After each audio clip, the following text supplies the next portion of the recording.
एक बार एक बहन मुझे मिली जिसने बताया कि उसका बेटा 17 साल का है और वो अपनी माँ से पूछता है कि हिंदू धर्म में इतने भगवान क्यों हैं, क्रिश्चियन धर्म में एक गॉड क्यों है। वो माँ उस बच्चे को समझाने का प्रयत्न करती है कि बेटा हिंदू धर्म में ये सारे भगवान हैं।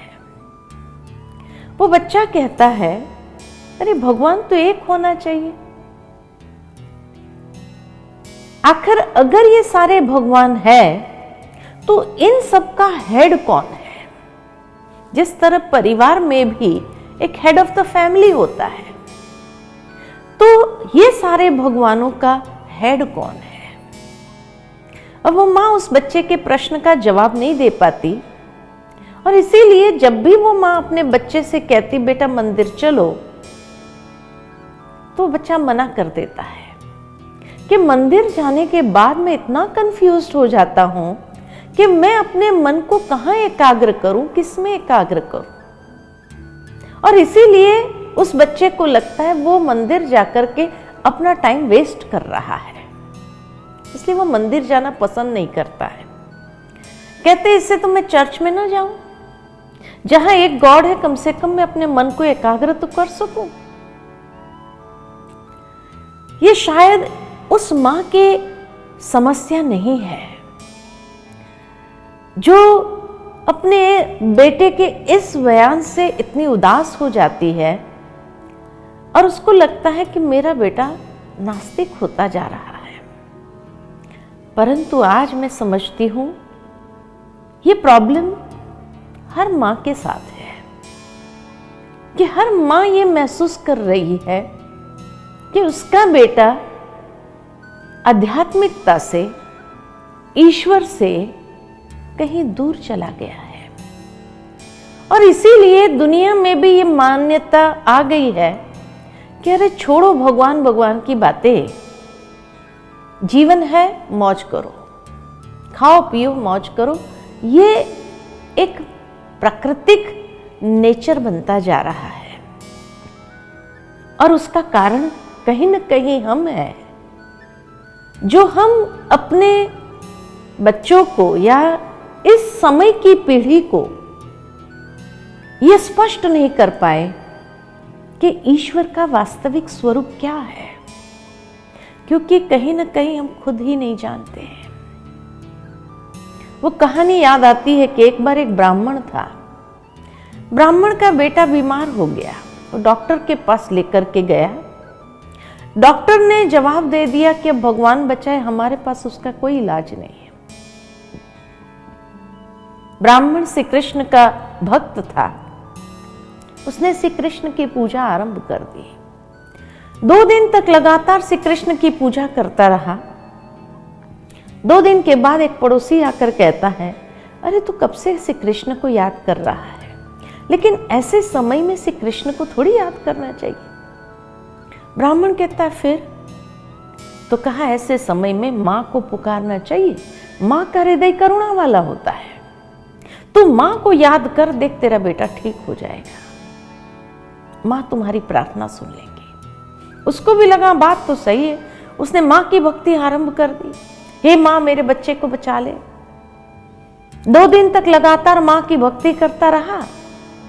वहां एक तीसरा पड़ोसी आकर कहने लगा अरे ऐसे समय पर मां को थोड़ी पुकारना होता है। क्या फिर? कह रहे विघ्नहर्ता तो गणेश जी है ना, तू गणेश जी की आराधना कर, देखिए विघ्न टल जाएगा। उसको भी लगा बात तो सही है और इसलिए उसने गणेश जी की भक्ति आरंभ कर दी। 2 दिन तक लगातार गणेश जी की पूजा करता रहा। वहां एक मित्र संबंधी आकर कहने लगा अरे गायत्री मंत्र कर, देख चमत्कार होगा। उसको भी लगा बात तो सही है, सुना है गायत्री मंत्र करने से चमत्कार होता है। उसने गायत्री मंत्र आरंभ कर दिया। 2 दिन तक लगातार गायत्री मंत्र करता रहा। वहां एक और पड़ोसी आकर कहने लगा अरे संकट मोचन तो हनुमान जी है, तो हनुमान चालीसा कर, देखिए संकट टल जाएगा। उसको भी लगा बात तो सही है, उसने हनुमान चालीसा करना आरंभ कर दिया। 2 दिन तक लगातार हनुमान चालीसा करता रहा।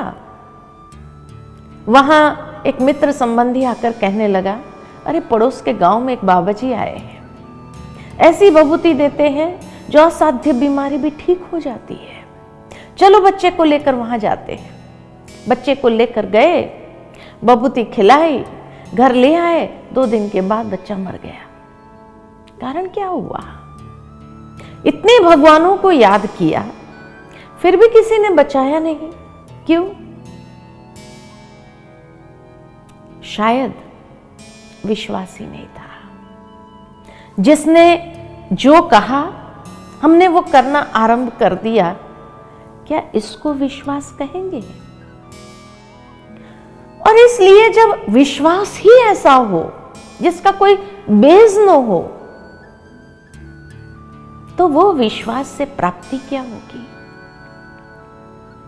इसीलिए आज भगवान को याद करने के बाद भी कहीं ना कहीं मन में एक संशय आता है कि मैंने भगवान से ये बात कही, भगवान को याद किया, परंतु पता नहीं भगवान ने मेरी प्रार्थना सुनी होगी या नहीं सुनी होगी। इसको तो विश्वास नहीं करेंगे। और इसीलिए हमने अपने मंदिरों में भी सारे देवी देवताओं की मूर्तियां रख दी हैं, सबको दिया बत्ती अगरबत्ती दिखा रहे हैं, और मन में यही भाव होता है कि भाई आप सब में जो सही हो वो मेरी प्रार्थना को स्वीकार कर लेना। अब जहां विश्वास ही न हो या विश्वास ही एक संशय के ढेर पर हो, तो प्राप्ति क्या होगी? इसीलिए घरों में भी सारे देवी देवताओं के चित्र रखे हुए होते हैं, मंदिरों में भी यही बात होती है। तो आखिर सत्य क्या है इन सब में? सत्य को समझना जरूरी है। ये नहीं कि ब्रह्मा कुमारियों ने जो कहा क्या उसको मानना है, नहीं, हम आपको मत नहीं देंगे, लेकिन आज हम आपको एक कसौटी जरूर देते हैं, जिस कसौटी पर आपको अपने विचारों को कस कर देखना है। क्योंकि एक बार हमने कार्टून देखा, जिस कार्टून में एक मनुष्य न्यूज़पेपर पढ़ रहा है, और न्यूज़पेपर में जितनी कॉलम आती है, हर कॉलम में ईश्वर के बारे में कुछ ना कुछ लिखा था। पहली कॉलम में लिखा था प्रकृति परमेश्वर है, दूसरी कॉलम में लिखा था आत्मा सो परमात्मा, तीसरी कॉलम में लिखा था ब्रह्म ईश्वर है, चौथी कॉलम में लिखा था कण कण में व्यापक है, कहाँ नहीं है, सर्वव्यापी है, पांचवी कॉलम में लिखा था वो निराकार है, न नाम है, न रूप है, न आकार है, छठी कॉलम में लिखा था जितने भी इष्ट देवी देवताएं हो गए सब परमात्मा है, और नीचे बड़े अक्षरों में लिखा था there is nothing like god, ईश्वर जैसा कुछ है ही नहीं। और अगर सचमुच ईश्वर है तो सबूत दीजिए। अब जो व्यक्ति ये न्यूज़पेपर पढ़ रहा था कितना कंफ्यूज्ड हो गया होगा कि आखिर इन सब में सत्य क्या है? क्या ये सभी सत्य है? इसमें से एक सत्य है या सत्य कुछ और है जिसको अभी तक हमने समझा ही नहीं है? सत्य तो एक होना चाहिए। ये सारी मतें एक दूसरे को कॉन्ट्राडिक्ट कर रही है।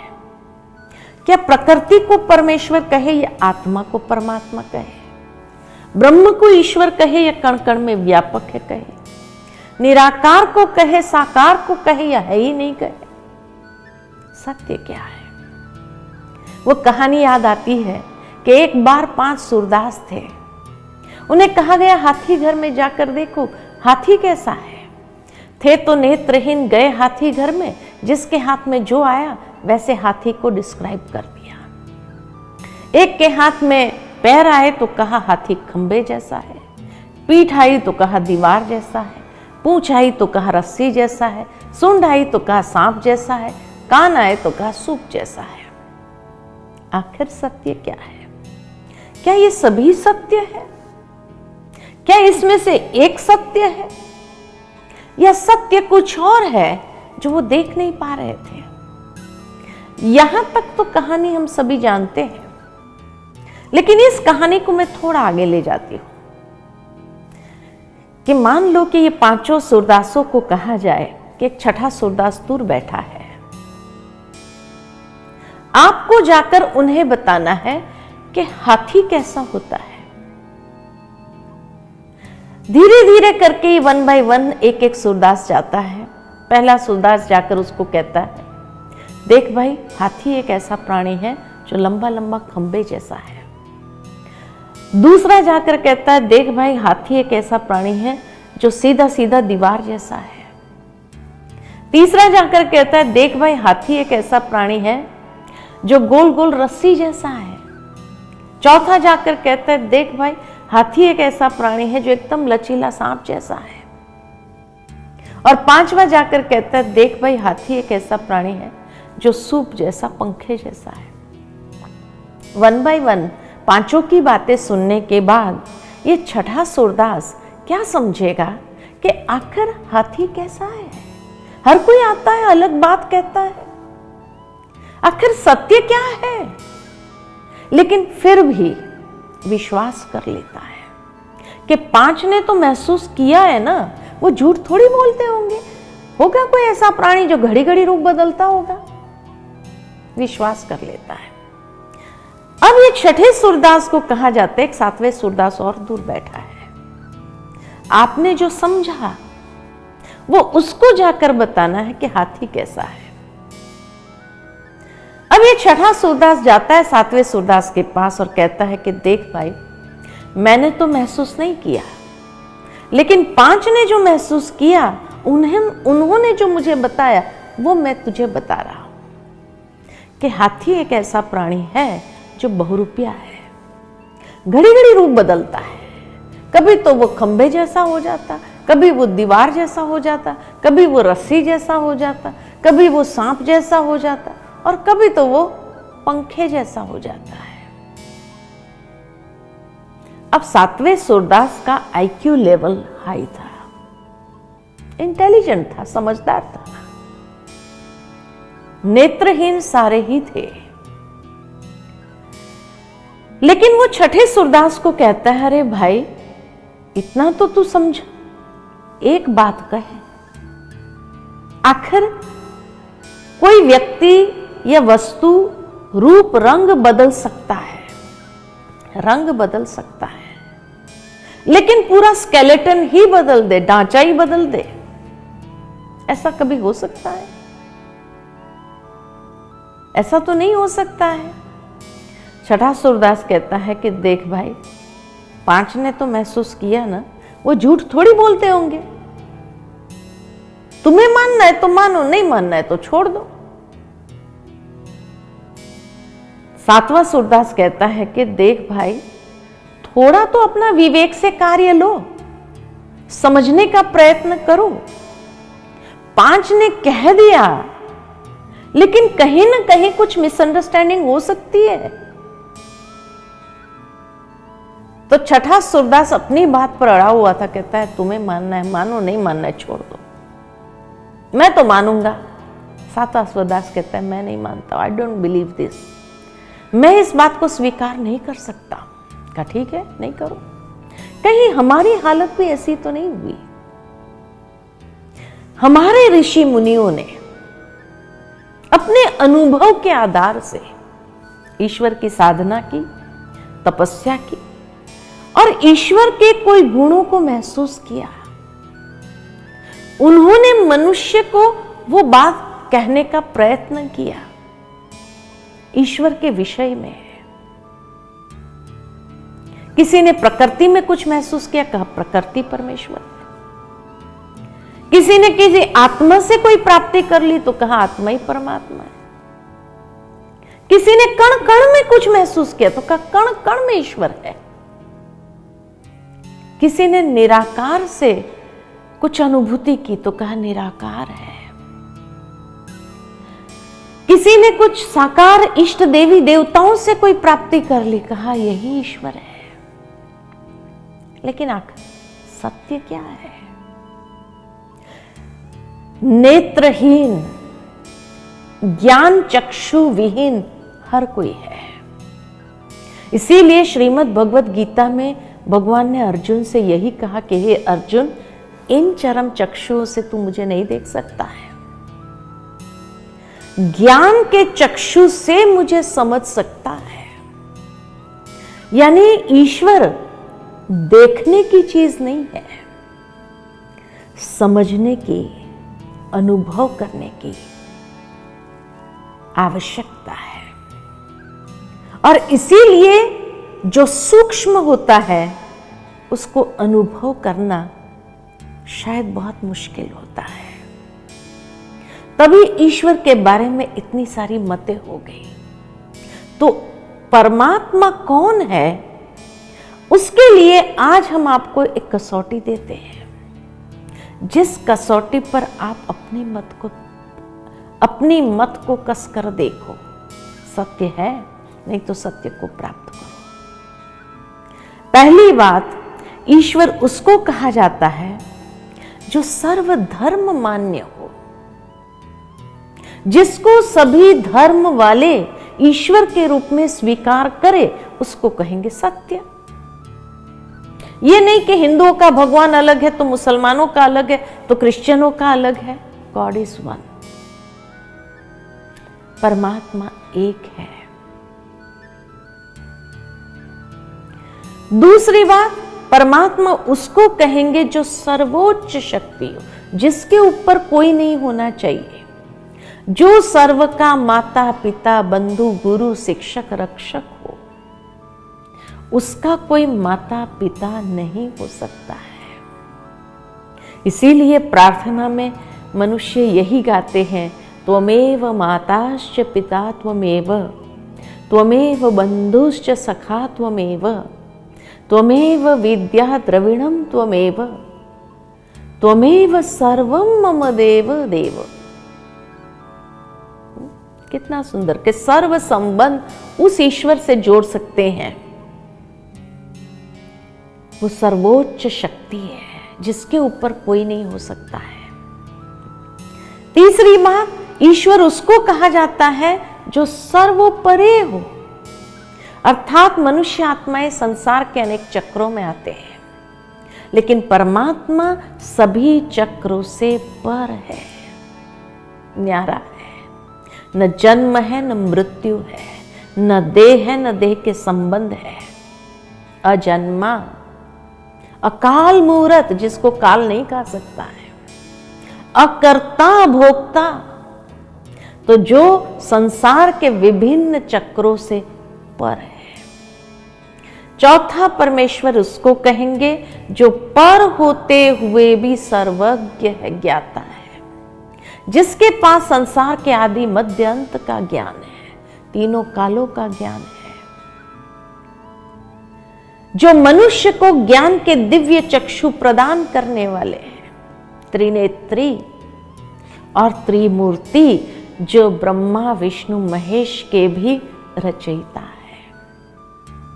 और पांचवा परमेश्वर उसको कहेंगे जो सर्व गुणों में अनंत हो, सर्वशक्तिमान हो, जो सर्व गुणों में अनंत हो, सर्वशक्तिमान हो, उसको कहेंगे परमेश्वर। तो ये 5 बातें कसौटी है, जिस कसौटी पर हमें अपनी मत को कसकर देखना है और सत्य को महसूस करना है, अनुभव करना है, क्योंकि तभी हम आत्मा की बैटरी को चार्ज कर सकते हैं। जब तक ईश्वर के वास्तविक स्वरूप को नहीं जाना, अपने आप को जोड़ा नहीं उस परम शक्ति के साथ, तब तक शक्ति प्राप्त नहीं होगी। स्रोत वही है, वहीं से शक्ति मिलेगी। आत्मा की बैटरी को चार्ज करने के लिए ये जोड़, ये योग बहुत आवश्यक है। अगले एपिसोड में हम देखेंगे कि ये सारी मतों में ईश्वर का वास्तविक स्वरूप कौन सा है, इस कसौटी पर कस करके देखते हैं कि वो स्वरूप कौन सा हो सकता है। ओम शांति।